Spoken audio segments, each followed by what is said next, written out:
Pengrusakan rumah calon suami oleh keluarga calon mempelai perempuan di Jeneponto sempat membuat heboh jagat maya. Pria yang bernama Miko itu disebut batal melamar kekasih hatinya Putri karena uang panaik yang tidak mencukupi sampai 100 juta rupiah.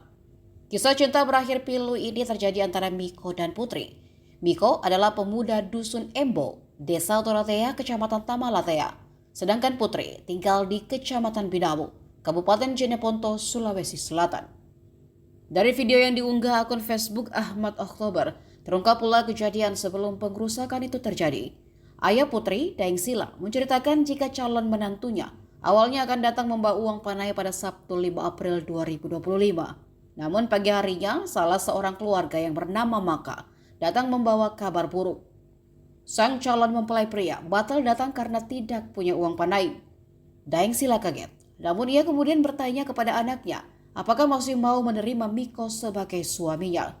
Melihat keinginan putrinya yang tetap kekeh bersama Miko, Sila menyuruh Putri untuk mengirim uang kepada Miko sesuai nilai panaiknya.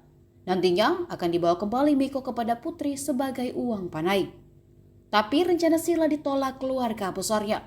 Kendati begitu, kesepakatan keluarga Putri hanya meminta uang panai seadanya kepada pihak Miko.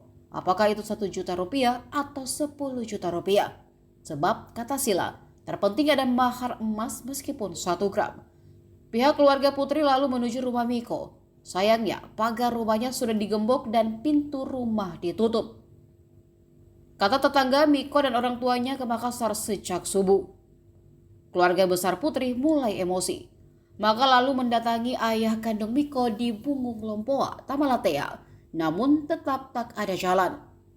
Ayah Miko tersebut menolak datang karena tidak dilibatkan saat proses awal lamaran. Sorenya ibu Miko menelpon dan mengatakan akan segera datang membawa uang 20 juta rupiah. Namun lagi-lagi hanya tinggal janji. Keluarga Miko tak kunjung muncul. Rupanya Miko menitip pesan lewat Putri jika ia mengirim uang 15 juta dan diminta ambil sendiri di rumahnya di Dusun Embo.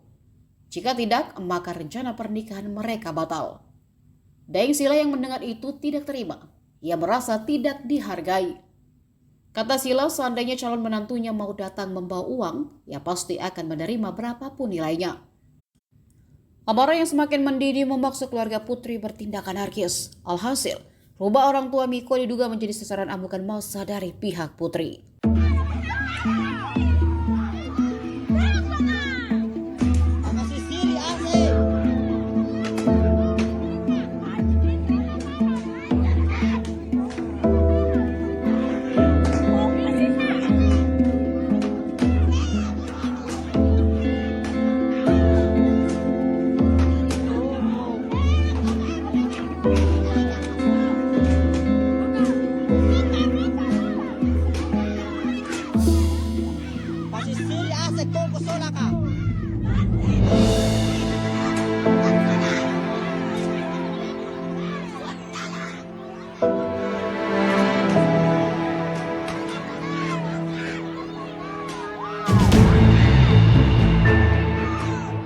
Download Tribun X sekarang, menghadirkan lokal menjadi Indonesia.